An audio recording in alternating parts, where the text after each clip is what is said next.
Doing today. Hotep, hey, this is Michael. I'm Hotep, founder of the African History Network, host of the African History Network show.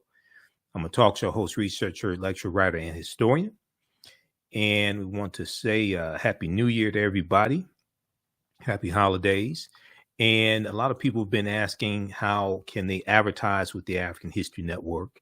And we just brought on a few new advertisers.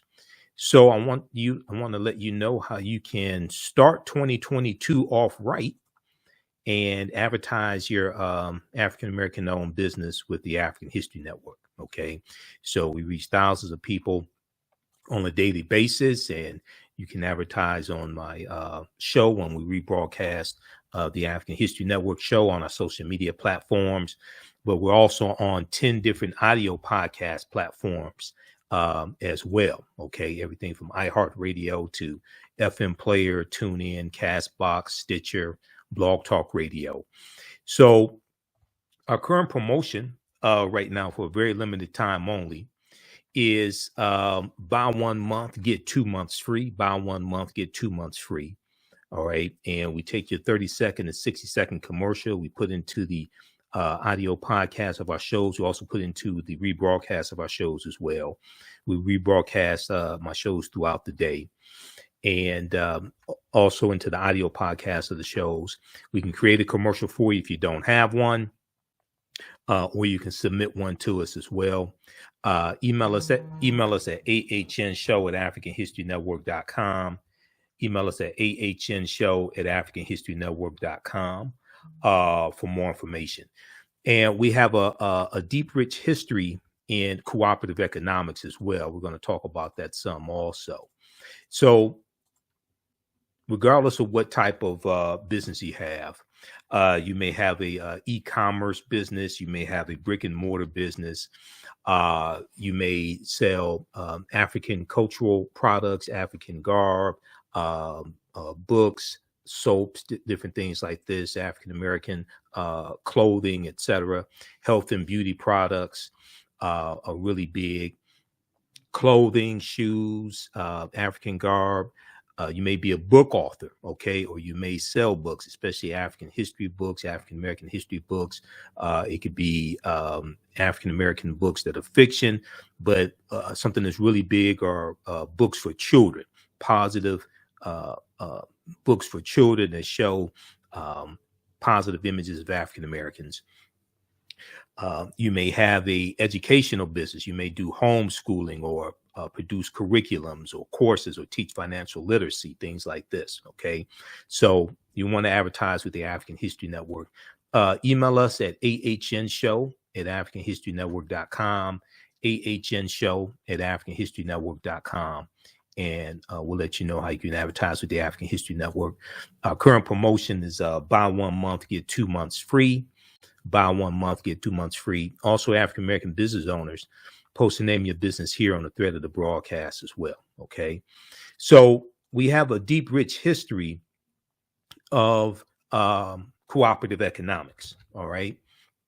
And we know that the fourth principle of Kwanzaa is Ujamaa, which means cooperative economics.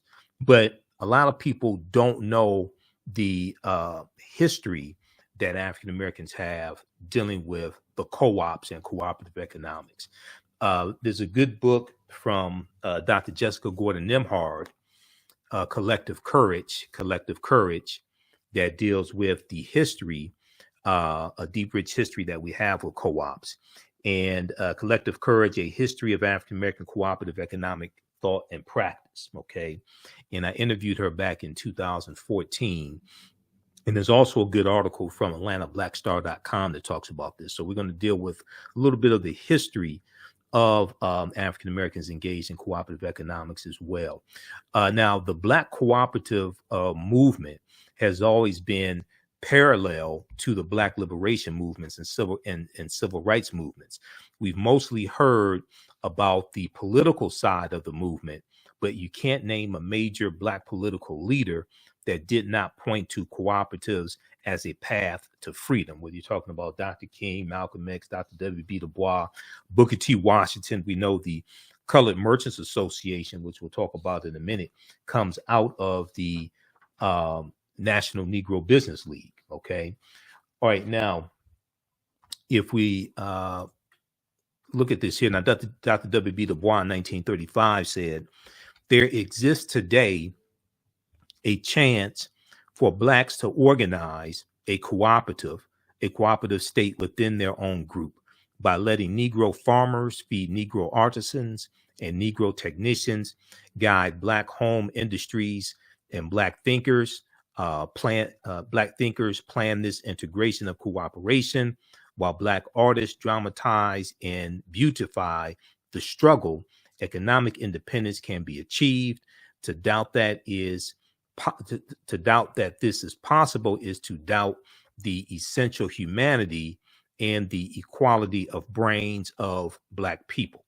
All right. So when we look at our history, you could read Before the Mayflower by Lerone Bennett Jr., but Collective Courage is a really good book that focuses on history and entrepreneurship and specifically the cooperatives. And the concept of the cooperatives are principles we brought with us from Africa, okay, especially West Africa. There's a good article from AtlantaBlackStar.com that deals with 5 historic examples of cooperative economics that advance the black community. One of them, they talk about the Susu system, okay, which we see popular in West Africa and the Caribbean. And in parts of West Africa and the Caribbean, an ancient version of cooperative economics exists called Susu. As one of the oldest forms of microfinance in Africa, the practice is run by one of Africa's oldest financial groups, known as Susu collectors. They run their businesses from kiosks in the marketplace and act as mobile bankers. Clients make low but regular deposits on a daily or weekly basis over the course of a month into a Susu account. At the end of this period, the Susu collector returns the accumulated savings to the client, but keeps one day's savings as commission. Now, Susu collectors may also provide advances to their clients or rotate the accumulated deposits of a group between individual members.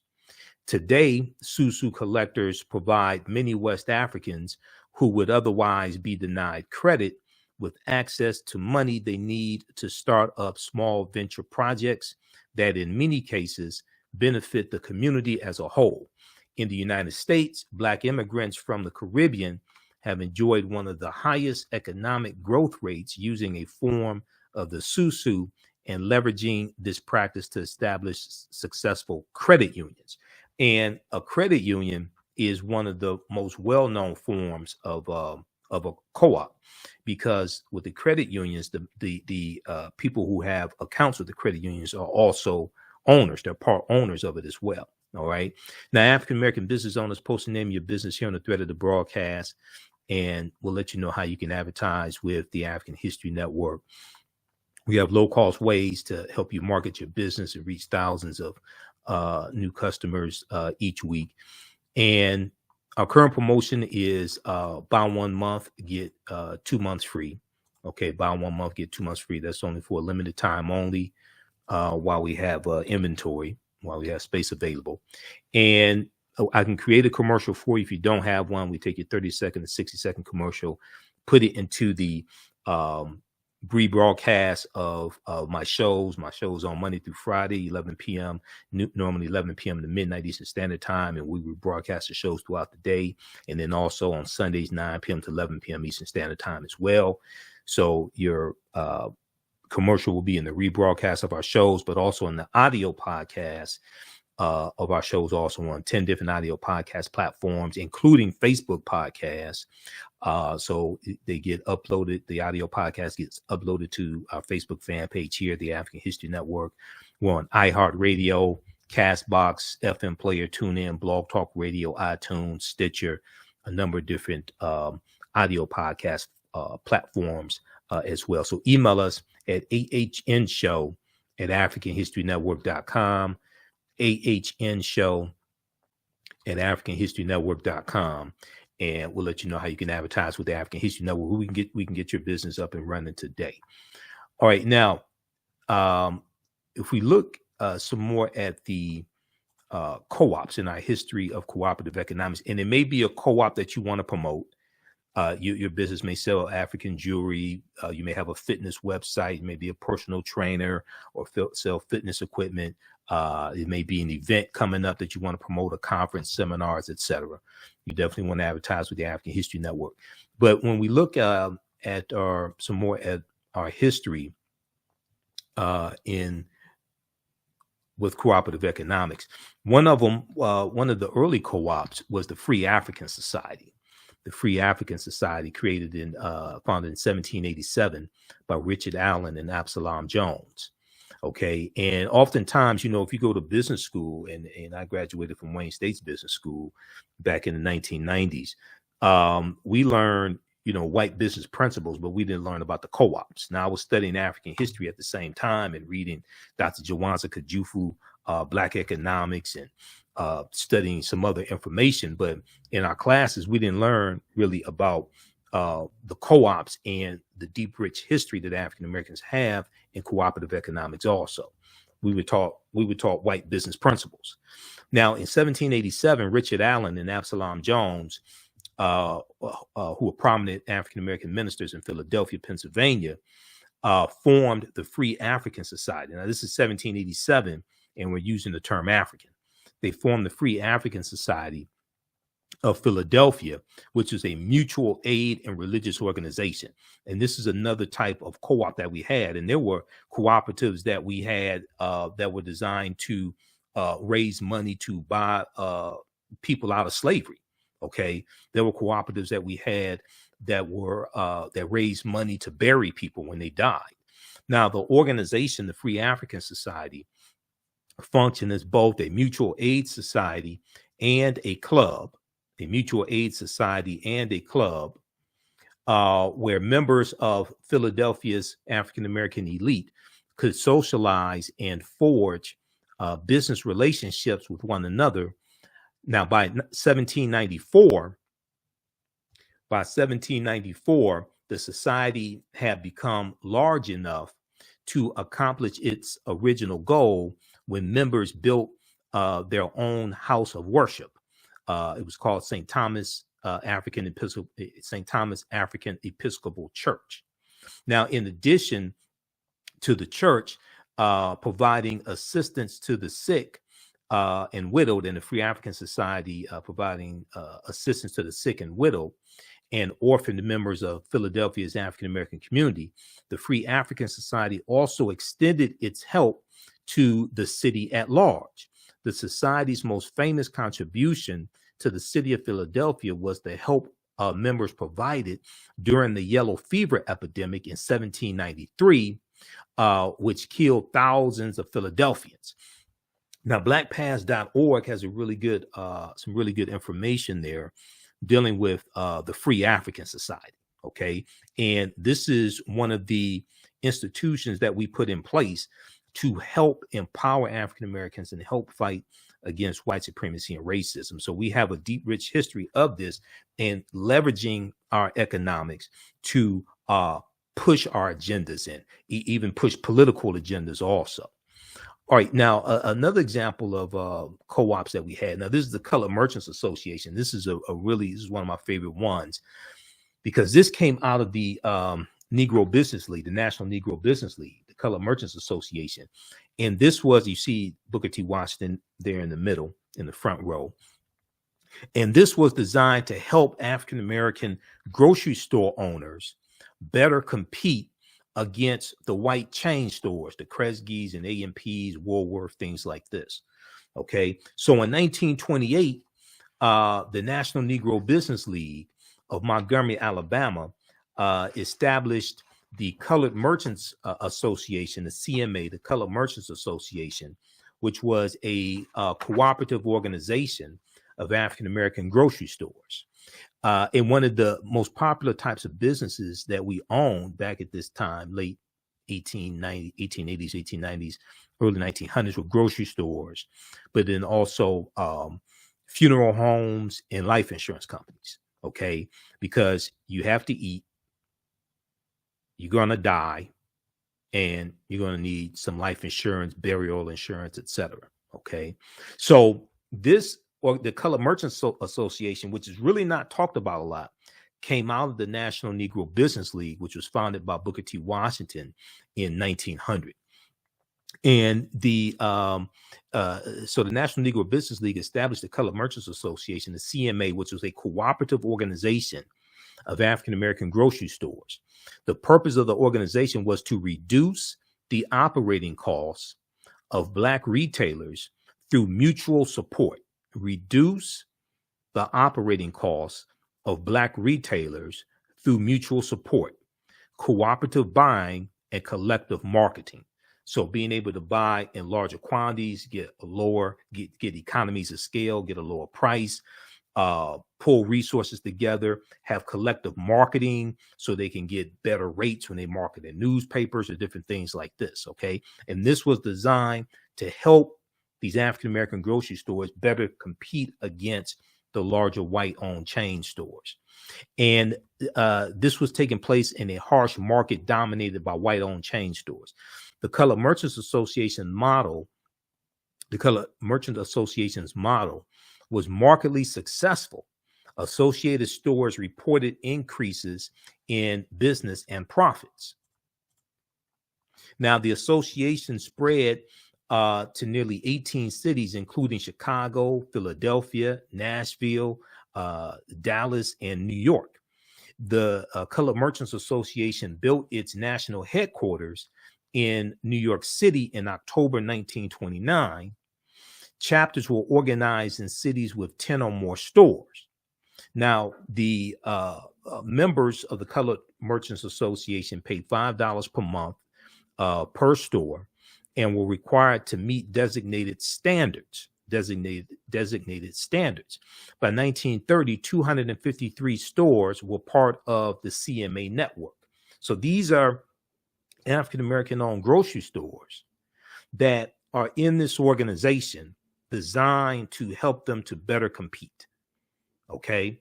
Now, if you all are, one, African-American business owners, post the name of your business here on the thread of the broadcast. Two, if you're a member of a cooperative, especially a food co-op. Now, here in the Detroit area, we have Black Food Security Network. Okay. But if you're a member of a co-op, especially a food co-op or something like that, or a co-op, cooperative grocery store, post the name of that as well. All right, let's continue here. So members of the Colored Merchants Association receive support services from the association, such as intensive training in merchandising techniques, sales training, advertising, and management resources, such as market analysis, inventory, and bookkeeping systems, and collection and credit procedures. Now, these are some things that hopefully the Black Chamber of Commerce in your city is doing. If not, maybe you all can in that city create an African American Chamber of Commerce that addresses some of these issues. But these are some things that I know in some cities the Black Chambers of Commerce are trying to address, but they need support as well. Now, another cooperative, and this was probably one of the largest ones. This one, the Colored Farmers National Alliance and Cooperative Union, founded in 1886 in Texas.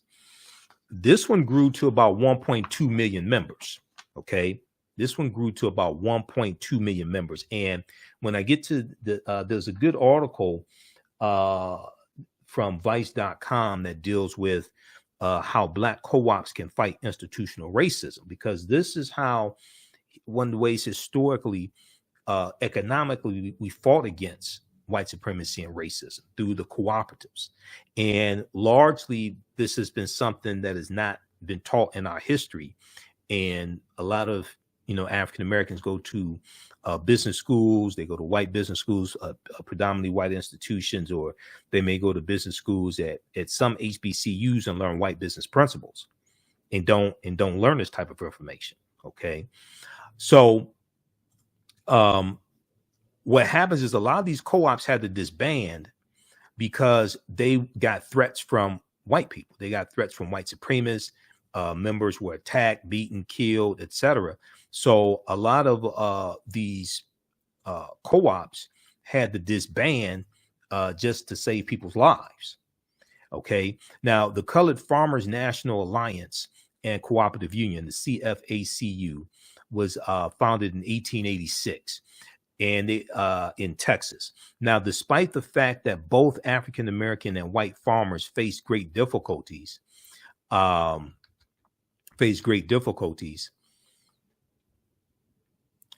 to the rising price of farming and the decreasing profits that were coming from farming.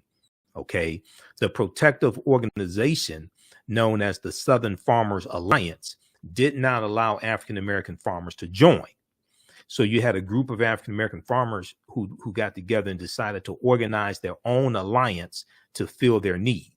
Okay, and they call it the Colored Farmers National Alliance and Cooperative Union. Now, the CFACU operated under fear and harassment by white farmers, but managed to operate several cooperatives in the late 19th century before having to disband, because they were getting death threats and being attacked. Now, members of the CFACU shared agricultural techniques and innovations and coordinated cooperative efforts for planting and harvesting. The union promoted alliances between farmers and laborers and was active in local and regional politics in order to maintain rights for African Americans after Reconstruction. Now, Reconstruction is 1865 to 1877, and I teach a class usually on Saturdays from the Civil War to the Civil Rights Movement of Black Power, 1865 to 1968. Now, it's estimated that the Colored Farmers National Alliance and Cooperative Union had 1.2 million members and was the largest Black organization of its time. Okay, they grew to 1.2 million members, but they had to disband, and you're going to see this oftentimes where you have these organizations that are being attacked by white supremacists. Okay, not able to join white unions, not able to join white organizations, but then they get attacked by white supremacists when they become prosperous and organized amongst themselves. Now, this is if you see some of my lectures, you hear me talk about the pyramid principle that two of my teachers, Dr. Leonard Jeffries and Professor James Small, teach about. And, the foundation of the pyramid is African history and culture, which gives us our VIPs. It gives us our values, our interests, and our principles. And this influences the two sides of the pyramid, our economic empowerment and political empowerment. But it also influences how we engage in economics. Okay, do we take white business principles and dress them up in red, black, and green? Okay, or do we operate based upon cultural business principles and cultural ways of doing business and cultural ways of structuring businesses? Okay, and this is something that the cooperatives teach us. And once again, like I said, these are principles we brought with us from Africa. Okay, so the foundation of the pyramid is African history and culture. It's our history and culture that gives us our values, our interests, and our principles, our VIPs. This gives us a cultural paradigm that we see reality through. And one side of the pyramid is our economic empowerment. The other side is the political empowerment. And we have to have a synthesis of all of these sides as well. We have to have a synthesis of all three of these, not just one. And when we look at all the great African civilizations that many people like to talk about, whether we talk about ancient Kemet, ancient Egypt, whether we talk about Nubia, Ta-Nehisi, Abyssinia, Songhai, Mali, Songhai, Great Zimbabwe, Ghana, things like this. When you study those societies, they have some type of economic system. Okay, they're going to have some type of bartering, some type of trade, some type of monetary system. They're going to have some type of marketplace also. Okay, they're going to have some type of bartering system, some type of monetary system, whether it's gold, whether it's salt, some type of medium of exchange. They're going to have some type of marketplace as well. Okay. So when we look at all these different great African civilizations, so this is in our history. Okay. Now, if we, and those just joining us, I'm Michael Imhotep, host of the African History Network show, founder of the African History Network. African American business owners, post name your business here in the thread of the broadcast, and email us at ahnshow@africanhistorynetwork.com. We'll let you know how you can advertise with the African History Network. Our current promotion right now is buy 1 month, get 2 months free. Buy 1 month, get 2 months free is our current promotion for limited time only while we have inventory. Email us at ahnshow@africanhistorynetwork.com. ahnshow@africanhistorynetwork.com. We'll let you know how you can advertise with the African History Network. We take your 30-second to 60-second commercial, put it into the rebroadcast of my daily show. And then it's also in the audio podcast version of my shows. So we're on 10 different audio podcast platforms: iTunes, iHeartRadio, FM Player, Stitcher, Castbox, FM Podcasts. And we reach thousands of people with each episode. Okay. So email us at ahnshow@africanhistorynetwork.com. We can get you up and running today. Now, I want to go back to this here. So we have the Colored Farmers Union, and there's a good article from Vice.com that deals with some more of this information. And this article is from 2016, August 9th, 2016. I want to focus in on page 6 of this article. You can read the entire article. It's called How Black Co-ops Can Fight Institutional Racism. And it's an interview with Dr. Jessica Gordon-Nembhard, who wrote the book Collective Courage. Okay. And she's an expert on cooperative economics, about the ways that African Americans can join together through a capitalistic enterprise and create social change. It's a really good article from Vice.com. Now, there are other articles, interviews with her as well. News1.com has a good one also from a few years ago. But if I want to go to page 6 here specifically. Here's a picture of Dr. Jessica Gordon-Nembhard, but I want to focus in on page 6 that starts with how do co-ops function in a capitalistic system? Here's the cover of a book that I just showed you. Her book is fantastic. Like I said, this type of information, I learned this in business school. In business school, we were taught white business principles. This is her book once again. And I interviewed her back about 2014. She was speaking here in Detroit. So I interviewed her and got her book and read articles about her. And I was blown away by the information, because in my research dealing with African history and African American history, that's how I really learned about the co-ops, but not so much so in business school. Now, and let me see, I'm going to blow this up here. So how do co-ops function in a capitalistic system? Okay, this is the question she was asked. And when, you know, in school, we're taught basically white capitalism, but we're not taught about how the ways that African Americans historically fought against that, and how a lot of our businesses were either structured as co-ops or belonged to co-ops. So she said, we have examples all over the world, and sometimes how that looks is it's a small enterprise that allows smaller individuals to compete. It's a small enterprise that allows smaller individuals to compete. She said, take a group like Land of Lakes, which is one of our largest agricultural corporations. She said it is actually a cooperative of dairy farmers that all own Land of Lakes together equally.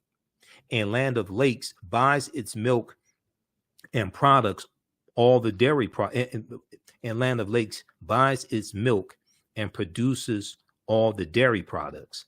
So the co-op has factories, does all the production, does all the manufacturing, handles the business side, that frees the farmers up to do their dairy farming, knowing that they have a market. okay, that frees the farmers up to do their dairy farming, knowing that they have a market. And when you look at the co-ops, especially from an African American perspective, you see them implementing Ujamaa, the third principle of Kwanzaa, the third principle of the Nguzo Saba, collective working responsibility. Now, individually, they wouldn't be able to afford a production plant or afford all of the advertising individually, but owning it all together, the individual farmers can now afford to compete. All right. So she was asked, what role has cooperative economics played in Black communities in the U.S.? Okay, Dr. Jessica Gordon Nemhard said African Americans have engaged in some form of collective economics throughout our entire history in America. And you look at the Free African Society, there are numerous examples of this. Okay, oftentimes we're not taught to focus on that and like connect all of this together. Okay, but there are numerous examples of this. Now, she says sometimes it was tilling kitchen gardens on Sundays when we were not working as enslaved people and sharing the produce. Sometimes it was putting in dues to bury loved ones. Okay, because and you're going to have the mutual aid societies and the benevolent societies that are going to raise money to bury African Americans who have died and they didn't have life insurance, things like this. Now, by the 1800s, we had more formalized systems of collective economics that were more enterprise driven, like insurance companies and collective farming. Eventually, we had collective grocery stores, credit unions, and healthcare. Europeans eventually recognized the model around 1844, and it formally came to the U.S. To the U.S. African Americans then started forming official co-ops in the 1860s and 1870s.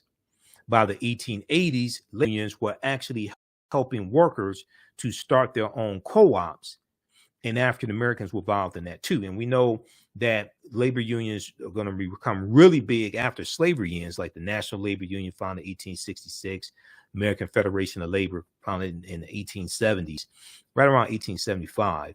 And a lot of these labor unions that white people are founding are designed to lock African Americans out of the skilled trades, because there are at least 262 skills, trades, and crafts that we had in this country from 1619 to 1865. Okay, so as long as we were doing those jobs for free, it was okay. But after slavery ends, now we can compete for these jobs, and this is something that the Freedmen's Bureau, the U.S. Freedmen of Refugees, the U.S. Bureau of Freedmen, Refugees, and Abandoned Lands, the Freedmen's Bureau. One of the things that the Freedmen's Bureau was doing was helping African Americans negotiate labor contracts, okay, after slavery ends. So it becomes a problem because our skill set was as good as many white men, in many cases better, okay, because we would have had a monopoly on the skilled trades during slavery. Okay, now that we can compete for wages, now it's a problem. Now, by the 1880s, labor unions were actually helping workers to start their own co-ops, and African Americans were involved in that too. And we know that the Industrial Revolution that starts in the 1790s in Manchester, England, we know the Industrial Revolution is going to cause the need for organized labor. Okay, and these are the labor unions also that were fighting for better working conditions for white people, especially white people working in the factories, because the factories were unsanitary. They didn't have the 8-day, they didn't have the 5-day work week. They didn't have the 8-hour work day. You didn't have child labor laws, things like this. Okay, so this is something that the labor unions are going to, and the whole labor movement is going to help fight for. Now, she was asked a question, did co-ops play a role in the civil rights movement? Did cooperatives play a role in the civil rights movement? Okay. She said it was what I call a silent partner to the movement. This was done by African Americans partly to survive outside of U.S. capitalism, which was so exploitative. It was also a way to create independence and wealth so we could be more politically active. All right. So you're going to see it play a part there as well. So read the rest of this article here from vice.com. This is how Black co-ops can fight institutional racism. How Black co-ops can fight institutional racism. This is from April. This is from August 9th, 2016. Okay. And this is an interview with Dr. Jessica Gordon Nimhard. This is from August 9th, 2016 from vice.com. All right. Okay. So once again, African American business owners, email us at ahnshow@africanhistorynetwork.com. We'll let you know how you can advertise with the African History Network. Our current promotion is buy 1 month, get 2 months free. Current promotion, buy 1 month, get 2 months free. And regardless of what type of business you have, it could be an e-commerce business and or brick or mortar store. You may sell African cultural products, African American products, African American cultural products.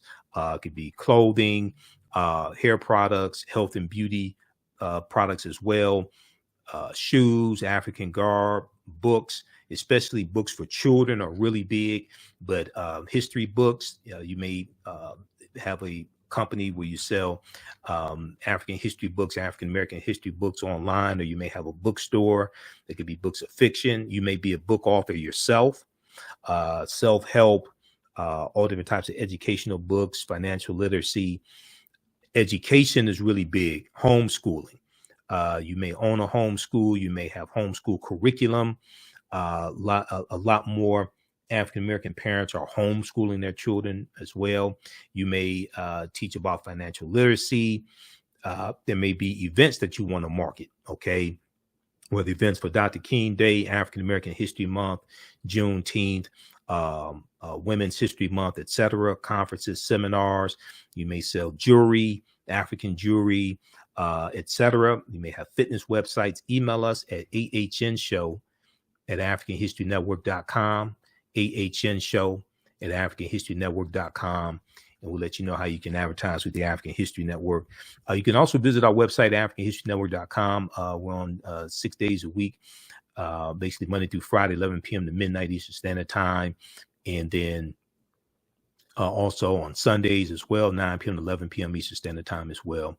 So visit our website, africanhistorynetwork.com also. Okay. All right. Look, we have to get out of here. Remember, at the African History Network, we focus on educating, empowering, and inspiring people of African descent throughout the diaspora and around the world. Hope everybody has a prosperous 2022. Okay. Happy New Year to everybody. And I'll look for your emails. Talk to you next time. Peace. Remember, right now is correct. Wrong behavior is not over till we win. Wakanda forever. And we'll talk to you next time. Mental health and well-being have long been a taboo subject in the so-called African American community. So I enlisted the help of mental health experts, thought leaders, and activists to help kill the ghost of Willie Lynch and heal from post-traumatic slave syndrome. We experience trauma a lot of times on a subconscious level. So sometimes something happens to us and we know that it's traumatizing, but we don't really recognize the extent of the trauma. Kwanzaa is coming, and the KwanzaaShop.com has all of your Kwanzaa needs. Order your Kwanzaa set today, which includes a kinara, candles, a mat, a cup, the African American flag, and a basket. Visit the KwanzaaShop.com, the KwanzaaShop.com. They have Kanara sets, which include a candle holder, candles, a mat, and a cup. Kwanzaa is December 26th through January the 1st. Add the early bird discount code for 10% off your order placed before November 28th. Visit thekwanzaashop.com and place your order today. TheKwanzaaShop.com has all of your Kwanzaa needs to celebrate this African-American Pan-African holiday. TheKwanzaaShop.com.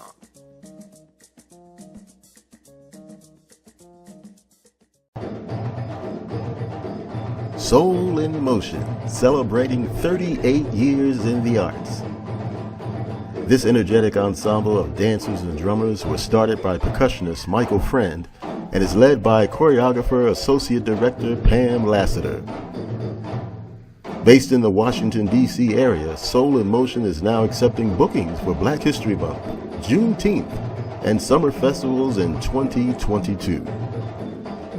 Soul in Motion is also available for more intimate events like naming ceremonies and weddings. To find out more or to book your date, call 240-452-1349 or send an email to info@soulinmotion.org. Be sure to check us out on Facebook, Instagram, and YouTube. Soul in Motion, celebrating our history, our culture, our future. Soul in Motion. Theater, African dance, and drumming since 1984.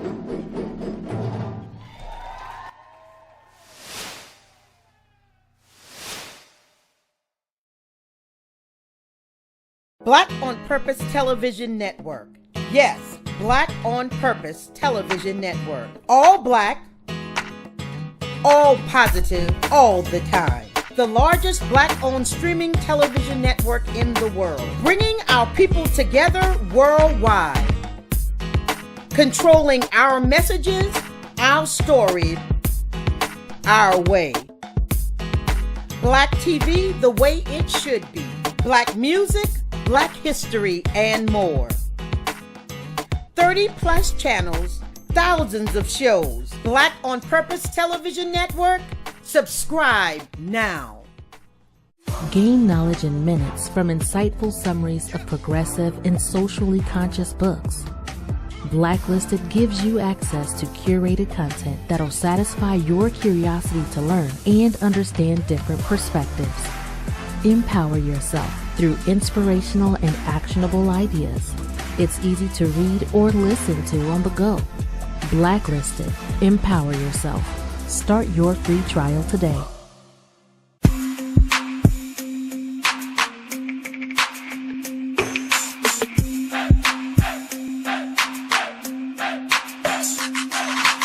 Are you getting ready for fall or winter? We have the solution for all seasonal clothing needs. Comedicwear.com is the go-to online source for Comedic African fashion and lifestyle products with a contemporary twist.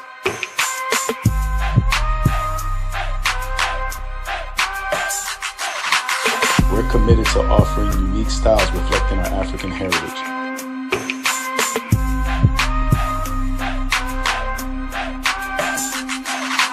Comedicwear.com is inspired by ComedicScribes.com to influence our people in learning and showing pride. Please visit our website at ComedicWear.com.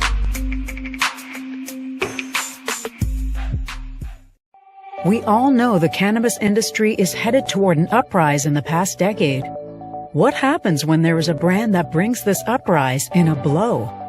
The cannabis industry welcomes her uprise. Hustle her hemp. Delivering excellence with pride is her watchword, and how you choose to embrace it makes it a priority.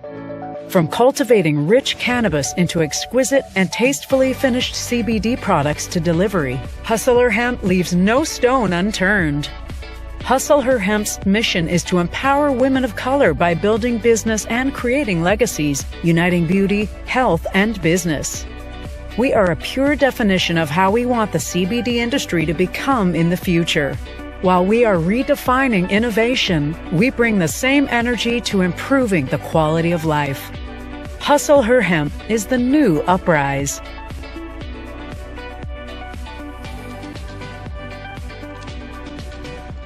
Hi, I'm Joel Wilson, President and CEO of JCW Computer Consulting LLC, a technology implementation firm with over 20 years of satisfying customers. We offer a full spectrum of industry top-tier branded services. We are an authorized partner or reseller for Lenovo, Zoom, T-Mobile, Microsoft 365 and Surface tablets, Google Workspace, Acer, Asus, Samsung, PCmatic security software, and many more. Our online store features laptops, Chromebooks, computers, printers, accessories, and software. Businesses, take advantage of our free 1-hour Zoom tech consultation and know we offer top nationwide high-speed internet service providers, voice over IP, and cellular phone services. Home users, don't miss our current in-stock Chromebook inventory. Please visit us at jcwcc.com or call 215-879-6701. iRedify is a Black-owned digital platform that showcases Black and Brown cultures and people. The books on the platform are written by African American authors, Afro-Caribbean authors, African authors, and so much more. Kids 14 and under can read ebooks, listen to audiobooks, and complete learning activities. Kids can even write in the books digitally. Get unlimited access to everything on the platform for only $8.99 a month at iRedify.com. Sign up for your membership today. Come and travel with me to a time long ago and place far away. You will experience high adventure and excitement. You are fighting alongside an ancient army in fierce battle. Feel the exhilaration of struggle and final conquest. My name is Meninkere, and I am both a prince and a priest in one of the most advanced civilizations humans have ever produced. I want you to ride with me in my chariot as I slay the barbarians who have come to invade my land. I invite you to sit at the conference table with the great Pharaoh Taharka and his ministers as they plan intrigue and use subterfuge to outmaneuver and defeat the enemy. Come back with me to the land of your ancestors, to the beautiful land of Kemet. So open the pages of this book and begin the adventure. Find out what happens in the book Meninkere Battles the Assyrians in the Nile Valley from author Makari Jones. Get your copy today at Amazon.com.